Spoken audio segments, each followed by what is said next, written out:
Hello, sister travelers. We've made all your plans for your trip and you're super excited, but there may be a few things you have forgotten. And I'm sharing with you today 5 things you need to do before your next international trip. Welcome to Solo Travel Adventures, my sisters. Don't let fear hold you back from traveling alone. I want you to gather your courage, listen to inspiring stories, and learn how to travel solo while safely navigating new places from this show.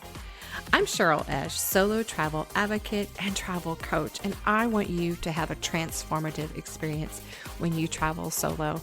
So pack your bags, book your flight, and check one more time for that passport. It's time to explore the world. So you've made all your plans, you've researched your destination, you got your airfare figured out, your accommodations, everything is in place, and you are just about ready to go on your trip. But there are a couple things that you may have forgotten to plan for. For example, I always like to double check my travel documents. And that includes, I'm just hyper about making sure I read my passport correctly in that it is not coming to be expired. It is, I have at least 6 months before I need to renew it kind of thing, because many countries won't let you in if your passport has less than 6 months time left on it. So making sure you've renewed in time, you have all those documents that you need. That includes any other travel documents that you may or may want to print out.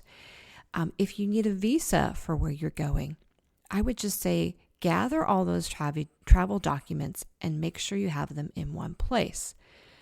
Some people, for example, their accommodations or maybe their itinerary, they have put that on an app, or maybe they're using Google Docs to house all that information so that it can easily be shared or accessed very easily when you are traveling, as long as you find some Wi-Fi or have some data on your phone.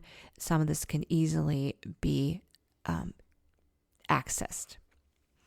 Number 2, if you live alone, these are some things that you may already do when you go out of town at any point, but just some reminders, some things to ensure that these are taken care of, your home is taken care of, or your living residence while you are gone, especially if you are going to be gone for an extended period of time.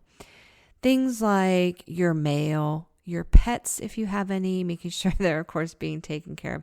I'm sure you won't forget that.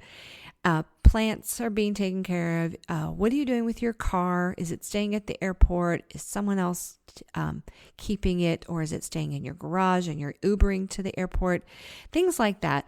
Are your bills on auto pay so you don't have to think about that when you travel? Have you contacted your alarm company if you have a security system?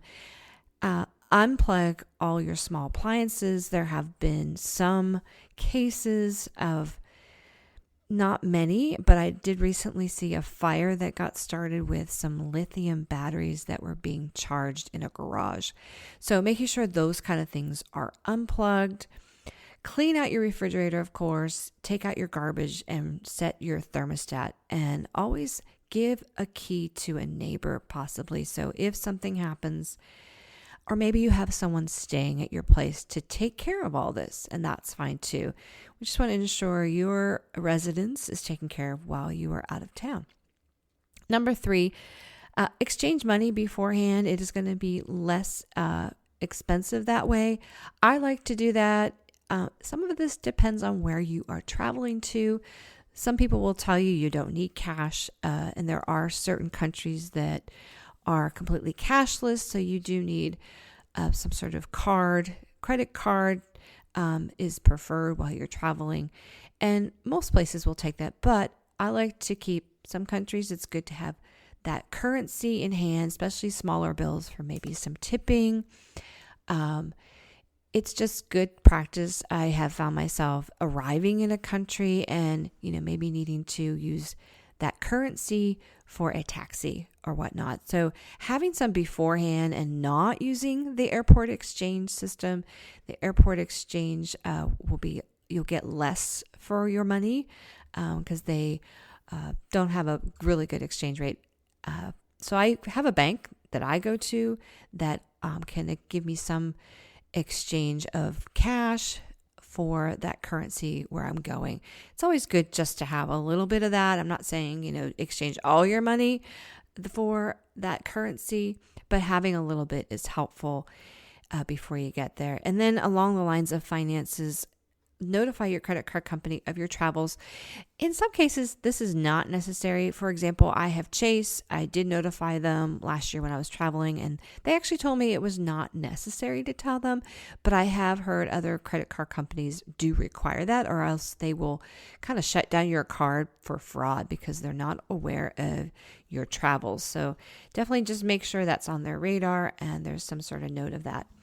Number 4, check any travel advisories. So these are we know that things change on a dime with everything that's going on in our world, with conflicts and everything. These could happen overnight. And so you may have had your trip planned in 6 months in advance and the country looks calm and everything seems fine. And then suddenly there's some civil unrest, and so things are happening that you can't control, but you may want to just check on those advisories. State Department websites, the U.S. government has a great website that will tell you about all the countries, what they advise. They have different levels of advisory, so you can look at those. I would also check the country that you're traveling to, their website, and see if there's anything posted there. There's another, I follow Safe Expats. They often will list things. They tend to err on the side of very, very conservative. So they will tell you when, for example, if there's some riots or civil unrest, maybe due to some political thing that's going on in that country, and they will give you some of their suggestions. The news, you can be watching the news, see what's happening across the countries that you're traveling to. So just check there, and I leave that up to you whether you feel if something is going on, that's up to your comfort level as to whether you would travel to that country or not. But those are always good to just keep an eye on so that you are aware of things like that are happening in that country that you're traveling to. And then finally, number 5, always share your itinerary with somebody so that as you're traveling, someone else knows where you are and what you're doing. It's always good to have that just in case. I would even make some periodic check-ins with family or friends or loved ones, whether it's shooting them a text, letting them know you're good, or making some phone calls if you're able, or FaceTiming or WhatsApp. Doesn't require data. You can use that with Wi-Fi. So there's lots of ways you can stay in contact with somebody so that they know, especially if you're traveling alone. And that's always my case. I usually let my 2 sons know where I'm at and kind of what I'm doing, where I'm at that day and that kind of stuff, so that, for example, when I climbed Guadalupe Mountain recently, and I had texted them and told them where I was and kind of estimated how long it might take me, and did mention kind of jokingly, although I don't know that my kids would have done anything, but I said, hey, if you don't hear back from me in so many hours or whatever,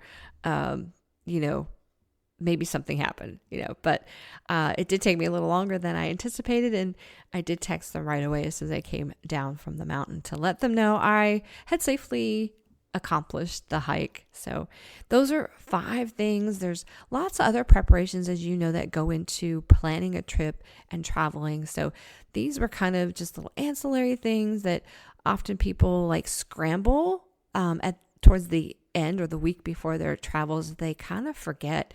So keep these in mind as you are preparing your next trip. maybe even, do it a little earlier. Some of this you have to do last minute. For example, maybe, making sure your home is taken care of while you're gone, and all those little things that you need to do before you leave your home and travel. So consider these 5 things and get yourself ready. I hope this has helped you, and get out there and have that adventure, sisters. Hey, sister travelers, did this podcast inspire and encourage you or move you to get out there and travel? Wonderful. There are 3 ways you can thank me. First one is leave a written review for the show on Apple Podcast. 2, share the show with your sister travelers, your friends, your family. And 3, subscribe to the show so you never miss an episode. And thank you again for listening to the show. Sisters, be fearless, take the leap, and get out there and have an adventure.